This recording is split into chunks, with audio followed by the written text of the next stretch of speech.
Akashvani Devikulam spice FM.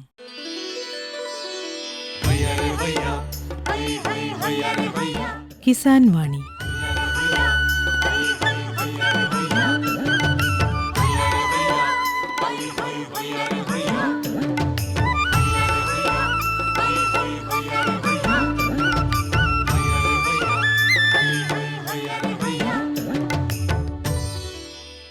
എല്ലാ ശ്രോതാക്കൾക്കും കിസാൻ വാണിയിലേക്ക് സ്വാഗതം. ഈ പരിപാടിയുടെ പ്രായോജകർ കേന്ദ്ര കൃഷി കർഷകക്ഷേമ മന്ത്രാലയം, ഭാരത സർക്കാർ.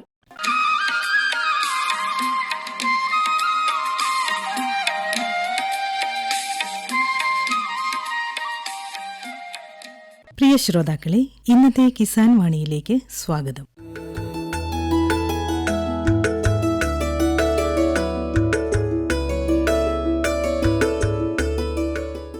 മരിയാപുരത്തെ സമ്മിശ്ര കർഷകനായ ശ്രീ സേവ്യർ ചാക്കോ അഴിമുഖത്ത് തന്റെ കാർഷിക പ്രവർത്തനങ്ങളെപ്പറ്റി സംസാരിക്കുകയാണ് ഇന്നത്തെ കിസാൻ വാണിയിൽ.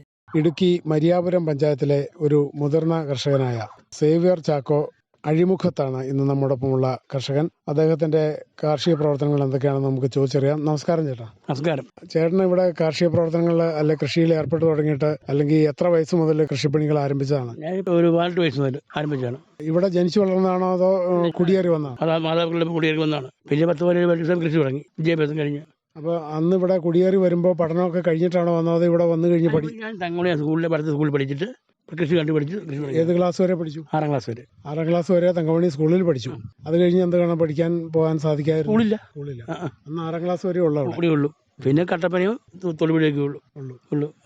അടുത്ത് വേറെ ഹൈസ്കൂളില്ല, സ്കൂളുകളിലൊന്നും ഇല്ലാത്ത കാലമായിരുന്നു. പിന്നെ യാത്രാ സൗകര്യ പ്രശ്നം, വാഹനങ്ങളില്ലായിരുന്നു. അപ്പൊ അന്ന് ഇവിടെ ഈ എന്തൊക്കെ കൃഷികളാണ് പ്രധാനമായിട്ടുണ്ടായിരുന്നത്? ഓർക്കുന്നുണ്ടോ? ഉണ്ട്.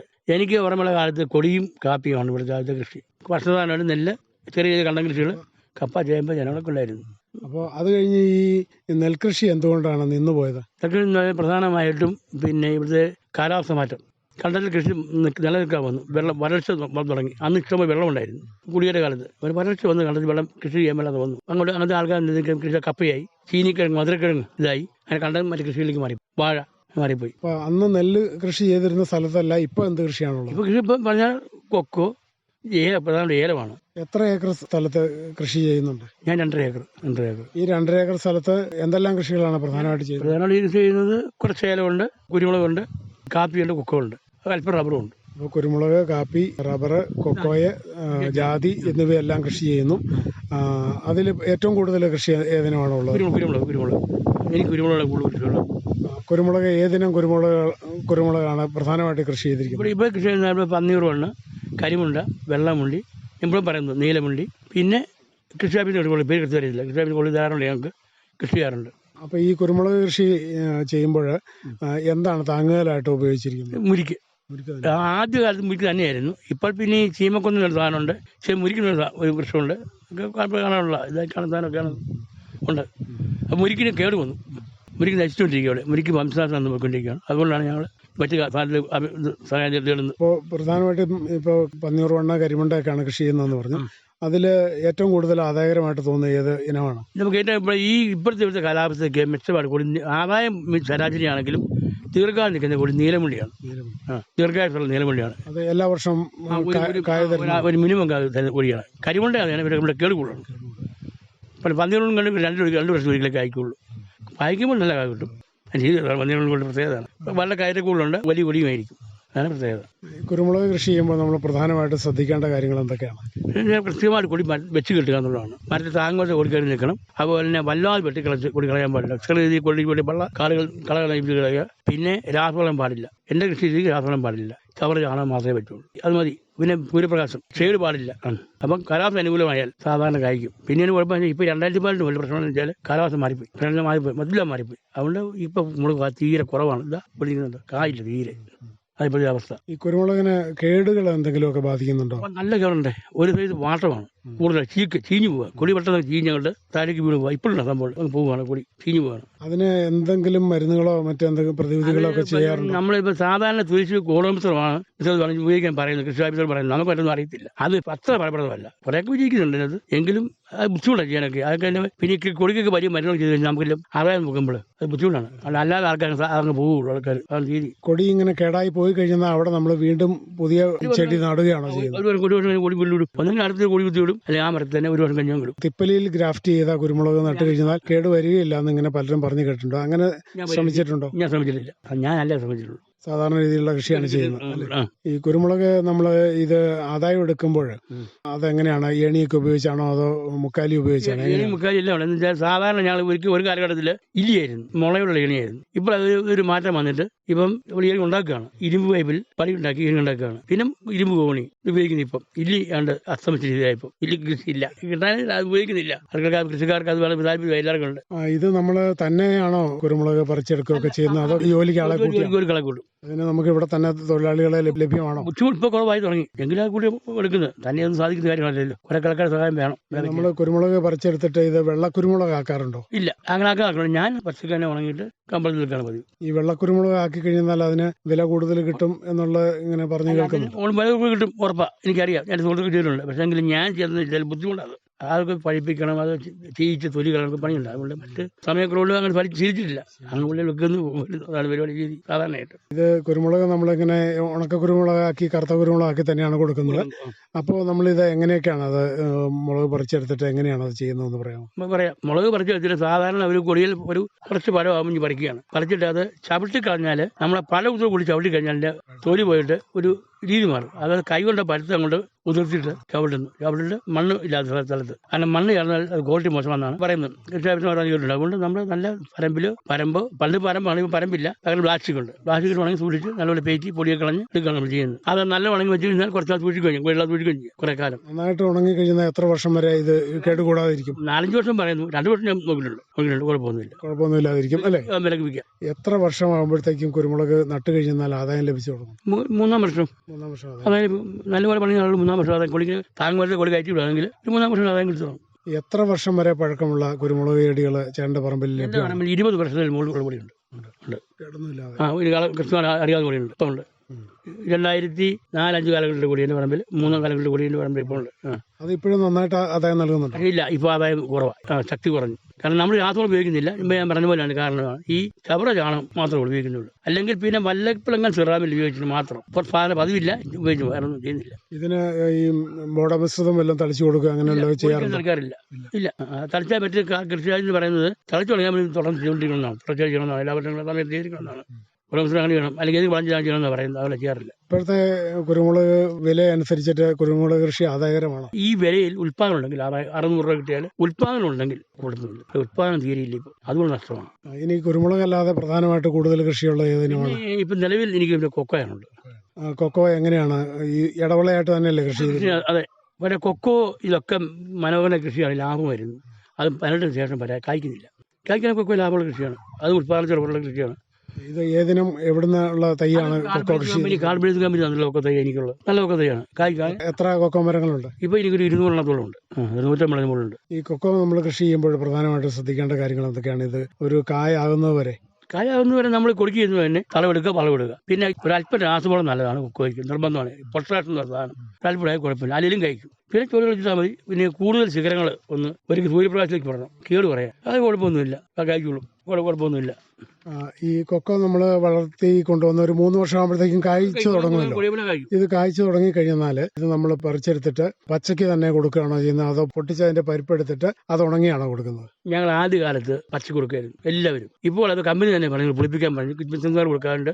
സ്വന്തമായി ചെയ്യാൻ കമ്പനി പറഞ്ഞു പുളി പറഞ്ഞ് ഉണക്കിയാൽ മതി പറഞ്ഞു. ഞങ്ങൾ മുക്കാലുള്ളും 60 ആൾക്കാരും പുളിപ്പിക്കുകയാണ്. പുളിപ്പിച്ചിട്ട് പരിപ്പ് കൊടുക്കണം, ഉണങ്ങി കൊടുക്കണം. അങ്ങനെ നമ്മൾ പുളിപ്പിച്ച് ഉണങ്ങുമ്പോൾ ഇപ്പോൾ കൊക്കോ പൊട്ടിച്ച് ഒരാഴ്ചത്തെ ഒന്നിച്ചാണല്ലോ പൊട്ടിക്കുക സാധാരണ. അത് പൊട്ടിച്ചിട്ട് അത് എത്ര ദിവസം പുളിപ്പിക്കാൻ വേണ്ടി ചാക്കിൽ കെട്ടിയിടും? 5 ദിവസം പൊളിച്ചു. അത് കഴിഞ്ഞിട്ടാണ് പിന്നെ വെയിലത്തിട്ട് ഉണങ്ങുന്നത്. അങ്ങനെ ഉണങ്ങുമ്പോൾ നമ്മൾ ഏകദേശം ഒരു എത്ര കിലോ പച്ച പരിപ്പ് ഉണങ്ങിയാൽ 1 കിലോ ഉണക്കപ്പരിപ്പ്? നല്ല കൂടുതലൊക്കെ ആണെങ്കിൽ 2.5 കിലോയ്ക്ക് കിട്ടണം. 3 പറയുന്നത്. നമ്മൾ താരിഫ് പറയുന്നത് 3 പറയും. 2,600 കിട്ടും. നല്ലോണം കൊക്കോ കിട്ടും. നല്ല ഒക്കെ ആയിരിക്കണം. കീഴാലൊക്കെ ആണെങ്കിൽ കിട്ടും. പനിപ്പ് കീഴൊക്കെ നല്ല ഒക്കെ കിട്ടും. ഈ കൊക്കോ നമ്മൾ ഇത് ഇങ്ങനെ ഒരു വർഷത്തിൽ എത്ര നാള് ആദായം എടുക്കാൻ സാധിക്കും കൊക്കോ? സാധാരണ ആദായം എന്ന് പറഞ്ഞാൽ ഒരു ആദായം എന്ന് പറയുന്നത് മാർച്ച്, ഏപ്രിൽ, മെയ് 3 മാസം. പിന്നെ സെപ്റ്റംബർ, ഒക്ടോബർ, നവംബർ, ഡിസംബർ ഇങ്ങനെ 2 സമയമാണെങ്കിൽ ഒരു കായും കിട്ടുന്നത് മതി. ഇപ്പോൾ ഒരു കാത്ത് വരുന്ന പുതിയ കായ്ക്കാനുള്ള സമയമാണ്. ഇപ്പോൾ ഒരു കായ കഴിഞ്ഞിട്ട് മഴക്കാലം കഴിഞ്ഞിട്ട് ഇപ്പോൾ ഒരു കായ്ക്കണം. ഈ കൊല്ലം കായ്ച്ചിട്ടില്ല. കാരണം ഇപ്പോൾ കാലാവസ്ഥ പ്രശ്നം. പക്ഷേ കാരണം ഇപ്പോൾ കാലാവസ്ഥ അല്ലെങ്കിൽ കാലാവസ്ഥ കാർബൺ ഡൈ ഓക്സൈഡ് ഇങ്ങനെ കായ് കിട്ടുന്നില്ല. ഇല്ല, അനങ്ങാതിരിക്കുകയാണ്. അതെന്ത് വിളിച്ച് ഭയങ്കര കായ്ക്കും. അതിന്റെ ഈ പ്രത്യേകതയാണ്. പിന്നെ നമ്മൾ പ്രധാനമായിട്ട് ഇത് വർഷത്തില് പ്രൂൺ ചെയ്തൊക്കെ നിർത്തണമല്ലോ. അത് എത്ര തവണ ഇത് വെട്ടി ഒരുക്കി നിർത്തേണ്ടി വരും? അത് ഒറ്റ പ്രാവശ്യം മതി.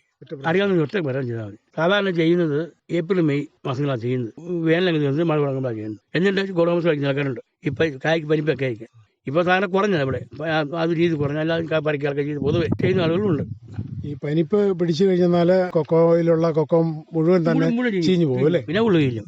അതൊക്കെ ചെടിയും മരിക്കും. അതിങ്ങനെ പനിപ്പ് പിടിക്കാതിരിക്കാൻ വേണ്ടി ബോഡോമിസ്റ്റർ എത്ര തവണ തളിച്ചു കൊടുക്കേണ്ടി വരും? 2 തവണ. അതെപ്പോഴാണ്? അത് ഈ ജൂണിലും ഓഗസ്റ്റിലും. അത് മഴക്കാലം കുറഞ്ഞല്ലോ. കായ കിട്ടും നമുക്ക്. ചെടി മരിക്കുകയുമില്ല. അത് ചെറുതാക്കാറുണ്ട്. പണ്ടൊക്കെ ചെയ്യുമായിരുന്നു. ഇപ്പം കൊല്ലക്കാർ ചെയ്യുന്നവരുണ്ട്. അപ്പോൾ കൊക്കോ ഇപ്പോഴത്തെ എത്ര വില വരെ ലഭിക്കുന്നുണ്ട്? 1 കിലോ ഉണക്കപ്പരിപ്പ് കൊടുത്താൽ? ഇപ്പോൾ കൊക്കോ 270 രൂപ, 80 രൂപ ഒക്കെ ലഭിക്കുന്നത്. അതൊരു ജാഗ്രതമായ വിലയാണ്. അങ്ങനെ കിട്ടില്ല. ഇവിടെ വർഷങ്ങളായിട്ട് 180 രൂപ, 190 രൂപയാണ് ഉണക്കപ്പരിപ്പിനും. 45-50 രൂപയാണ്. പക്ഷേ കൊക്കോ കിട്ടിക്കൊണ്ടിരുന്നത് വർഷങ്ങളായിട്ട്. അത് ഈ ഒരു 4 മാസമാണ് ഈ ഒരു മാറ്റം വന്നത്. ഈ വില കൂടുതൽ കണ്ടത്. അത് ഉത്പാദനമില്ല, ഉള്ളതിനുള്ളത് കിട്ടും. ഈ വില കിട്ടും. എല്ലാവരും കൊക്കോ വെട്ടി അവിടെ ഏലവും മറ്റേ ജാതിയും ഒക്കെ കൃഷി ചെയ്തതുകൊണ്ട് ആണ് ഇപ്പോൾ കൊക്കോയ്ക്ക് ഇത്രയും വില കൂടിയിരിക്കുന്നതാണ് ചേട്ടന്റെ അഭിപ്രായം അല്ലേ? അതെ അതെ. ഇപ്പം മറ്റെല്ലാം ഏലകൃഷിയാണ്. ഇപ്പോൾ പൊതുവെ കാണുന്നത് ഏലകൃഷിയാണ്. ഈ ഒരു കാലത്തിലാണ് സംഭവിച്ചിരിക്കുന്നത്. ഈ ഉത്പാദനം നഷ്ടപ്പെട്ടു പോലെ ഈ കൊക്കോയ്ക്ക് എല്ലാം ഉത്പാദനം ഇല്ലാതെ പോയാണ് ഇപ്പൊ സാറ് കാണുന്ന നാടിന്റെ അവസ്ഥ. हर जोखिम से निकल कर फसल आए, सुरक्षित हो जाए, फसल बीमा से हर किसान अब आत्मनिर्भर हो जाए। संकट के समय प्रधानमंत्री फसल बीमा योजना किसानों के लिए वरदान है। अब सूखा पड़े या बाढ़ आ जाए कोई डर नहीं। अब ओले पड़े या कीट पतंगे फसल खा जाए कोई फिक्र नहीं, क्योंकि हमने लिया है प्रधानमंत्री फसल बीमा।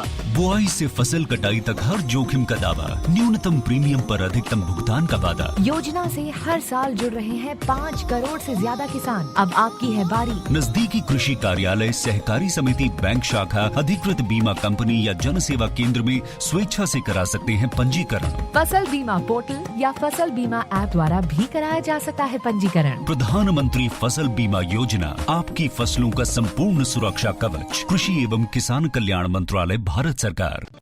കൊക്കോയും കുരുമുളകും കഴിഞ്ഞ് പിന്നെ കൂടുതൽ കൃഷിയുള്ളത് എന്താണ്? ഞാനൊരു 12 വർഷമായിട്ട് ജാതിയാണ്. പൊതു കൃഷിയാണ്. ജാതി കൃഷിയാണ്. ജാതി ബഡ് ജാതിയാണോ നാടൻ ജാതിയാണോ കൃഷി ചെയ്തിരിക്കുന്നത്? കൂടുതൽ എവിടുന്നാണ് തൈ കൊണ്ടുവന്നത്? ഞാൻ തൈകൾ ഇങ്ങനെ മുന്നേറ്റത്തിൽ വാങ്ങിക്കുക. ആ വീട് ബഡി ചെയ്യാനാണ് ആളെ വിളിച്ചിട്ട് ബഡി ചെയ്യുക. നല്ല കമ്പൗണ്ട് ബഡി ചെയ്യുക. ഞങ്ങൾ ബഡി ചെയ്തതൊക്കെ. എത്ര അകലത്തിലാണ് ജാതി നട്ടിരിക്കുന്നത്? 40 അടി പറയുന്നു.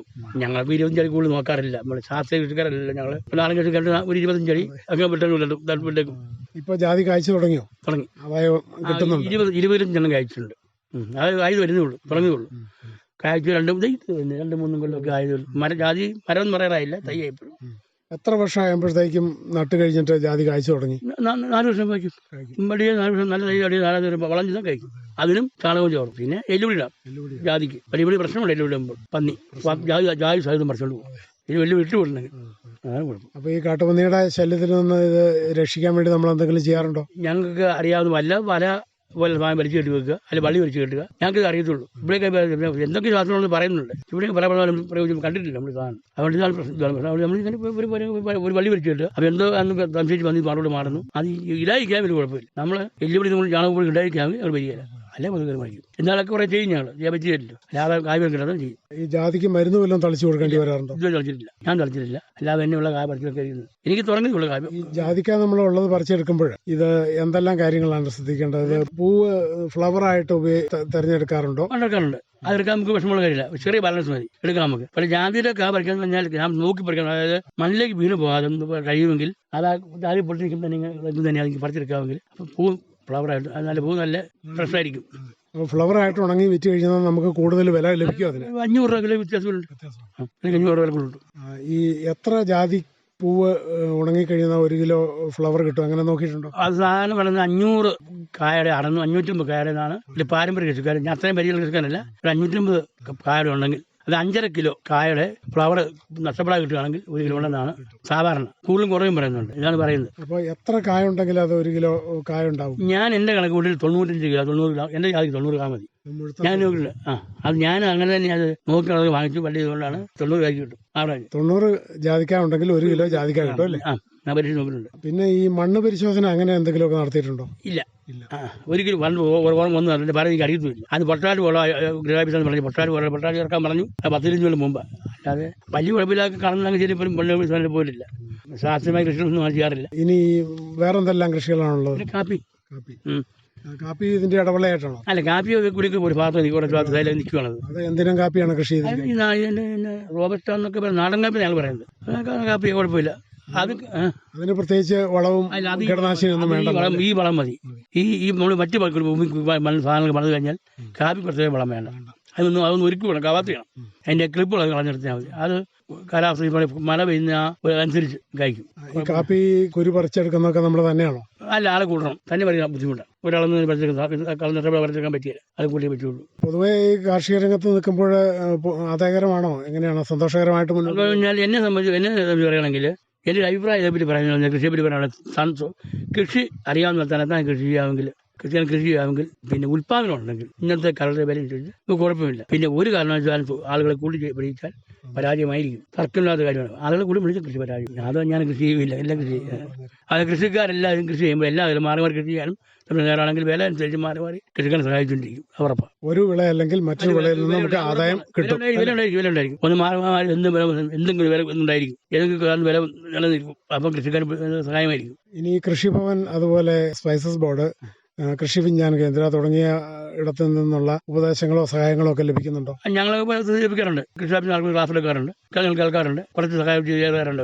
നമുക്ക് അത്യാവശ്യം കുറച്ച് വളങ്ങളൊക്കെ സഹായിക്കാറുണ്ട്. ഈ പ്രധാനമന്ത്രി കിസാൻ സമ്മാൻ നിധിയുടെ സഹായം ലഭിക്കുന്നുണ്ടോ? അത് 2000 ആണ് ഉദ്ദേശിക്കുന്നത്. അത് കിട്ടുന്നുണ്ട്. പൊതുവെ ചെറുപ്പം മുതൽ കാർഷിക രംഗത്ത് പ്രവർത്തിക്കുന്ന ഒരാളായതുകൊണ്ട് ഇത്രയും കാലത്തെ കാർഷിക പ്രവർത്തനങ്ങൾ കൊണ്ട് സന്തോഷകരമായിട്ടാണ് മുന്നോട്ട് പോകുന്നത്. സന്തോഷകരമായി പോകുന്നത്. കുഴപ്പമില്ല. വലിയ വിജയമൊന്നുമില്ലെങ്കിലും മറ്റ് ഒരു രീതി വെച്ചാൽ കൃഷിയെ നമുക്ക് വേറെ ആരെയും ആശ്രയിക്കാതെ സ്വന്തമായ ഇഷ്ടത്തിന് നമുക്ക് ഇഷ്ടമുള്ള പോലെ പണിത് അന്തസ്സായിട്ട് ജീവിക്കാൻ സാധിക്കുന്നു. 2 സാധിക്കുന്നുണ്ട്. കുറച്ച് മറ്റു ആൾക്കുണ്ടെങ്കിലും ഇത് ഞാൻ പറഞ്ഞ സ്വന്തമായിട്ട് ചെയ്യുന്ന ആളുകൾക്കാണെങ്കിൽ സ്വന്തമായിട്ട് ചെയ്യാൻ പഠിച്ച ആൾക്കാണ് കൃഷി ഒരു പരിധി വരെ പിടിച്ചു പോകാൻ പറ്റും. വലിയ സമ്പാദനം പിടിക്കാൻ പറ്റും. സംരക്ഷിക്കുന്ന ആളിന്. വീട്ടിലാർക്കുണ്ട്? വീട്ടിൽ ഭാര്യ 3 മക്കൾ. ഭാര്യ റോസമ്മ വീടുകൾ ചെയ്ത് കഴിയുന്നു. മൂത്ത മകള് വിവാഹം ചെയ്ത് വിട്ടു. പിന്നെ രാജാക്കാരാണ് പോയി പഠിപ്പിക്കുന്നത്.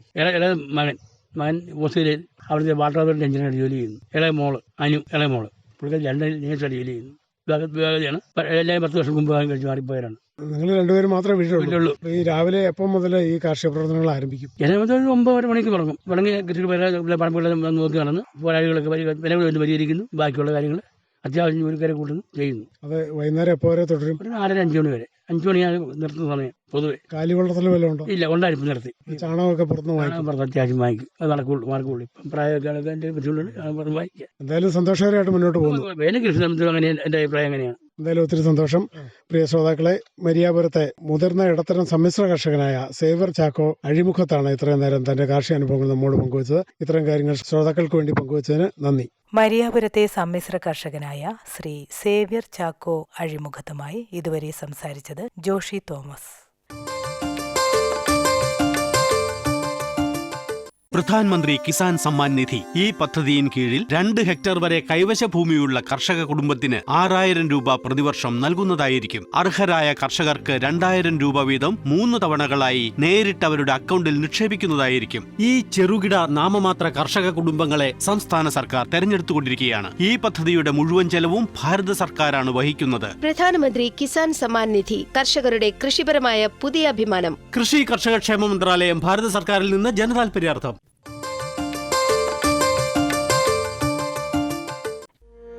सूखा हो या बेमौसम की बरखा हो, कीड़ा लगे खेत में या दुविधा हो, बहुत ही कम प्रीमियम पे पूरी हो भरपाई, फसल बीमित रहे कटाई के बाद भी भाई। हाँ, ऋणी या अऋणी अब हर किसान लाभ उठाए। एक मौसम एक दर है सब किसान बीमा कराए, प्रधानमंत्री फसल बीमा योजना से हर किसान मुस्काए।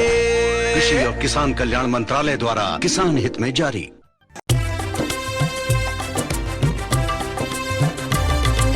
സഹകരണത്തിൻ ബലത്തിൽ വികാസത്തിനു ചുവടുവയ്ക്കാം.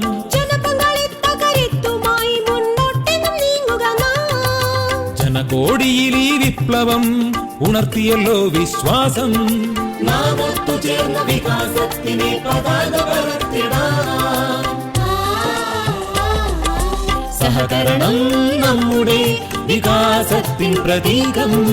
പുതുയുഗത്തിൽ സഹകരണം കാണിന്റെ തൻപ്രതാപം. കൃഷി മന്ത്രാലയം, ഭാരത സർക്കാരിൽ നിന്ന് ജനതാൽപര്യാർത്ഥം. ഈ പരിപാടിയുടെ പ്രായോജകർ കേന്ദ്ര കൃഷി കർഷകക്ഷേമ മന്ത്രാലയം, ഭാരത സർക്കാർ. എല്ലാ കിസാൻ വാണി ശ്രോതാക്കൾക്കും കൂപ്പുകൈ.